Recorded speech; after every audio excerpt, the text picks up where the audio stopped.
Tehranın Bakıya qarşı addımı. Bu gərginliyi kim yaradır? Erdoğanla görüş. İraqlı nazir sazişdən imtina etdi və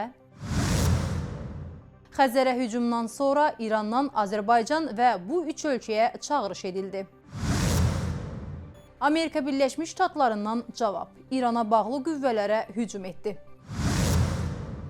Tehranın Bakıya qarşı gözlənilmədən bu addımı atması bir daha mühüm sualı gündəmə gətirir.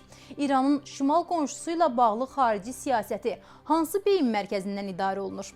Bu sözləri Axar TV-yə açıqlamasında Güneyli fəal, siyasi müşahidəçi Əlirza Zamani deyib. Onun sözlərinə görə İran Kəşfiyyat Nazirliyinin Azərbaycanın dövlət televiziyasını düşmən media siyahısına salması İran hakimiyyətində iki fərqli baxışın toqquşmasını göstərir. Həqiqət budur ki, İranın qərarverici strukturunda qonşu ölkələrlə münasibətlərə yalnız təhdid, güc və geosiyasi qırmızı xətlər prizmasından baxan bir qrup var.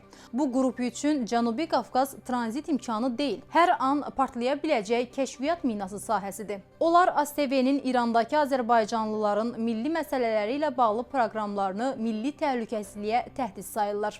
Rəsmi dövlət mediasını qara siyahıya salmaq kimi qərarlar da bu dairələrdə hazırlanır. Belə addımlar qısa müddətdə mesaj versə də, uzun müddətli perspektivdə ölkənin milli maraqlarına zərbə vurur. Əlirza Zamani bildirib ki, hökumətin diplomatik və iqtisadi korpusu isə ölkənin strateji maraqlarını tranzit yolların açılması və sərhədlərdə sabitliyin qorunmasında görür.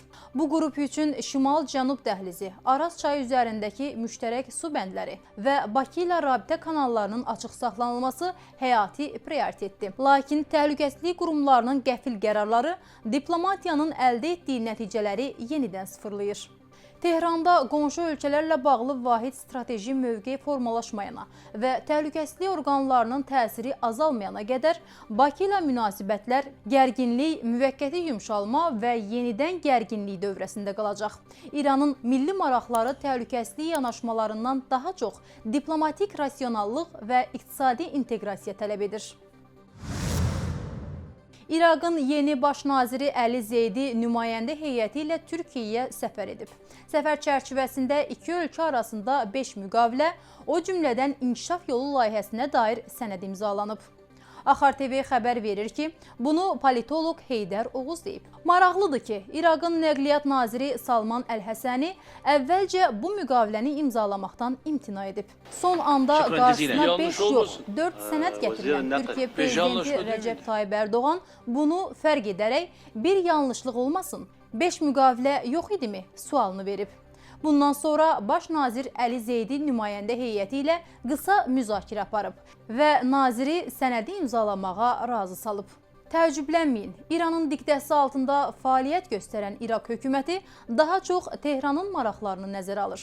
Məhz bu asıllıq səbəbindən ölkədə idarəçilik zəifləyib. Politoloqun sözlərinə görə 2003-cü ildən sonra İraqda sabit hökumət formalaşmayıb. Baş nazirin hüquq məsələləri üzrə müşaviri Münir Həddadın İNAya açıqlamasına əsasən, bu müddətdə İrana bağlı nazirlərin korrupsiyası nəticəsində dövlət büdcəsindən azı 2 trilyon dollar oğurlanıb. Hazırda hökumət maaşları ödəməkdə çətinlik çəkir, enerji və yanacaq problemləri davam edir.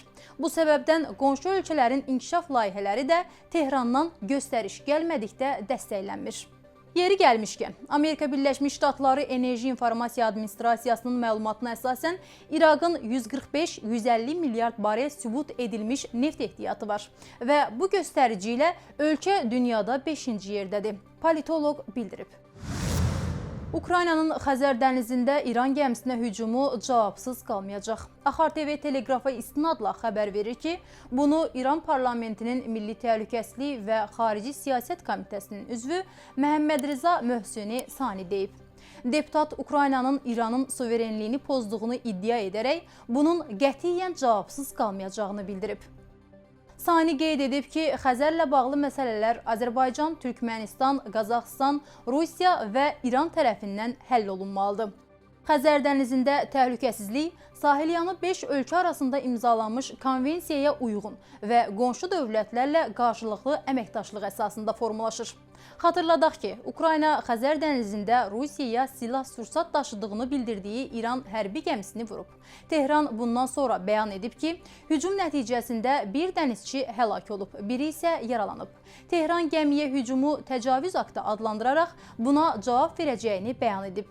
Ukrayna prezidenti Volodymyr Zelenski İranın mümkün addımlarına hazır olduqlarını açıqlayıb.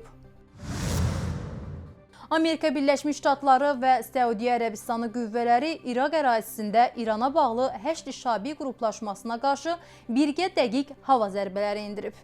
Axar TV xəbər verir ki, bu haqda ABŞ qüvvələrinin mərkəzi komandanlığı məlumat yayıb. İraq mediası və yerli mənbələr bu zərbələrin Kərbəla və Neynəva daxil olmaqla bir sıra bölgələrdəki hədəflərə endirildiyini bildirib. Qeyd olunub ki, bu hücumlar son 72 saat ərzində ABŞ qüvvələrinə və Səudiyyə Ərəbistanının energetika infrastrukturuna qarşı yönəldilmiş 30-dan çox PUA hücumuna cavabdır.